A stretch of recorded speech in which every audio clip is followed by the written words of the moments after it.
बहुत बड़े बड़े जो अदारे होते हैं वो अपनी कंपनी के नाम की शर्टें छपवा के तो सारे वर्करों को तकसीम करते हैं पहनने के लिए।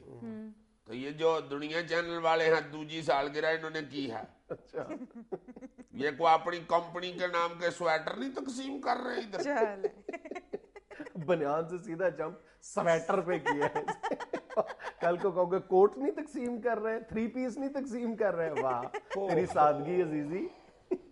लंडे बाजार ही जाना पड़ेगा। लंडे बाजार के रेट पूछा किसी से क्या है? क्या है? लंडा जो है वो भी अब गरीबों की दस्तरस से बहुत दूर हो गया है। अमान से हाँ वाकई, मतलब आम लोगों से बात करके देख लो, लंडा जो कभी गरीब आदमी का वाहिद सहारा हुआ करता था सर्दियों के मौसम में, वो वहां पर अब जाओ तो अमीर लोग तुम्हें मिलते हैं जो बेचारे अपनी गाड़ियां दूर खड़ी करके वहां पे जो शनासा चेहरे हैं उनसे अपने चेहरे छुपाते हुए वहां पे लंडे की तलाश में आते हैं। हाँ, अब तो लंडे में भी बहुत रश हो गया। अच्छा दाना तलाश करते हुए 2-2 3-3 घंटे लग जाते हैं। लंडा जो है वो पूरी एक इंडस्ट्री की शक्ल इख्तियार कर चुका है ना। जिस तरह ये लोग इंपोर्ट करते हैं बाहर से, फिर उसकी बड़ी साइंटिफिक बेसिस पे उसकी ग्रेडिंग की जाती है। कहा जाता है कि तकरीबन 8 कैटेगरीज में लंडे के कपड़ों को ग्रेड किया जाता है। फिर उसके बाद जब ये डिस्ट्रीब्यूटर हैं ये उनसे खरीदते हैं गांठों की शक्ल में, फिर उसके बाद अपने यहाँ वो ये उसकी ग्रेडिंग करते हैं। फिर जब वो परचून फरोशों को देते हैं वो इसकी ग्रेडिंग करते हैं, मुख्तलिफ रेट्स लगाते हैं। और उससे पहले ही मरहले में कहा यह जाता है कि जो उस पर बाज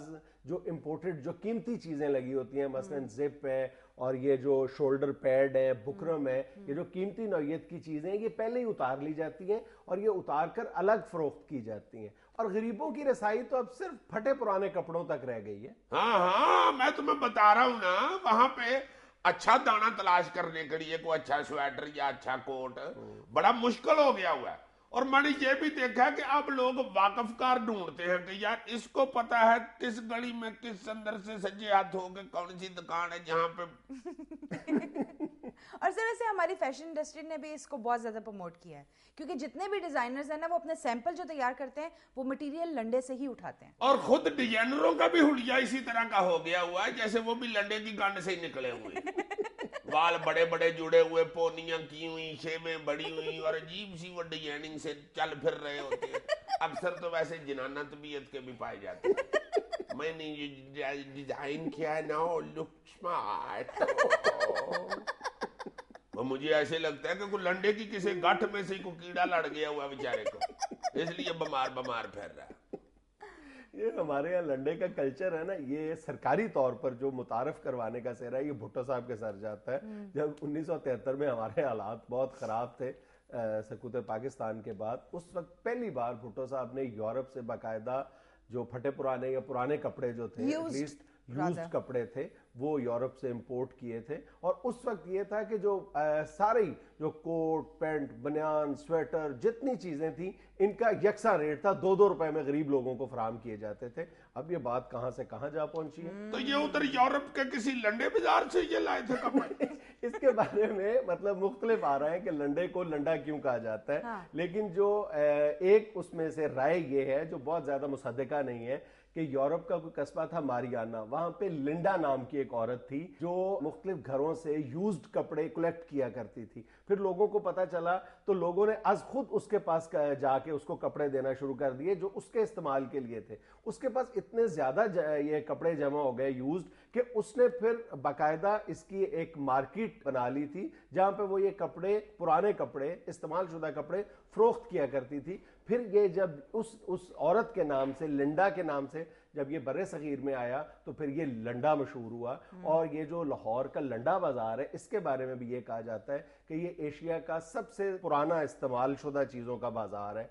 और यहाँ पर उस वक्त ये भी एक रिवायत है कि लंडा नाम इसका बाद में पड़ा था, पहले ये एक बाजार था जो इस्तेमाल शुदा चीज़ें यहाँ पर फरोख्त हुआ करती थी। और कहा यह जाता है कि खुसरो परवेज की शायरी में और मुगल दौर के शायरों में भी उनकी शायरी में इस बाजार का जिक्र मिलता है। अच्छा जी, जितना इसको लंडे की तारीख का पता है ना, मुझे आज पता चला कि ये रियाना नवा सूट कहां से लाता।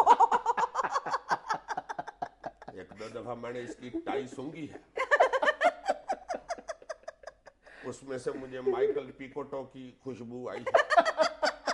अच्छा तुम ये देखो कि पहले लंडे के कपड़ों में से एक मखसूस किस्म की खुशबू या स्मेल आया करती थी, वो अब नहीं आती। उस वक्त क्या ये आता है कि पहले इसको बकायदा एंटीसेप्टिक स्प्रे किया जाता था। ये सारी जो लंडे की गांठें हुआ करती थी, इनको जरासीम कुछ महलूल में डिप किया जाता था ताकि जो अगर उनमें कोई जर्म्स है तो वो किल कर दिए जाए। और फिर एक वक्त ऐसा आया था कि इसके बारे में, लंडे के जो कपड़े थे इनके बारे में बड़ी जबरदस्त रूमर्स थी। जब एड्स का नया नया तूफान आया था तो कराची के लंडा बाजार में बकायदा बैनर आवेजा कर दिए गए थे कि एड्स साबित करने वालों को 1 लाख रुपया इनाम दिया जाएगा। नहीं तो आपकी कितने नंबर दुकान होती थी? मेरे पीछे क्यों पड़ गए? ये अभी 2 या 3 साल पहले पाकिस्तान में एक रिसर्च हुई थी जिससे पता चलता है कि कुल आबादी का 73.5% हिस्सा जो है अपनी जिंदगी में कभी ना कभी लंडे का इस्तेमाल करता रहा है। हाँ। मैं अब तुम्हें क्या बताऊं कि मैं हफ्ता पहले चक्कर लगा आया हूं। यार रेट ही इतने बढ़ गए हुए, मैं तो इसलिए कह रहा था कि गौदारे की तरफ से शायद स्वेटर मिल ले। मैंने तो आगे दुख में एक नयम भी लिख मारी। चलो यार, ये आजकल तुम ये शायरी का बुखार ज्यादा नहीं सवार?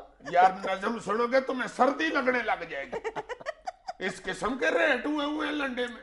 हाय हाय हाय हाय। ये कहता है मुझसे पहले से स्वेटर मेरे मजबूर न मांग, मुझसे पहले से स्वेटर मेरे मजबूर न मांग, रेट इनके तेरी औकात से बाहर प्यारे, रेट इनके तेरी औकात से बाहर प्यारे, अब के सर्दी में तो ऐसे ही लगा फिर प्यारे, लगा फिर जा बजा बिकते हुए कूचाओ बाजार में कोट, उनको लेने से ये बेहतर है कि वापस घर लौट,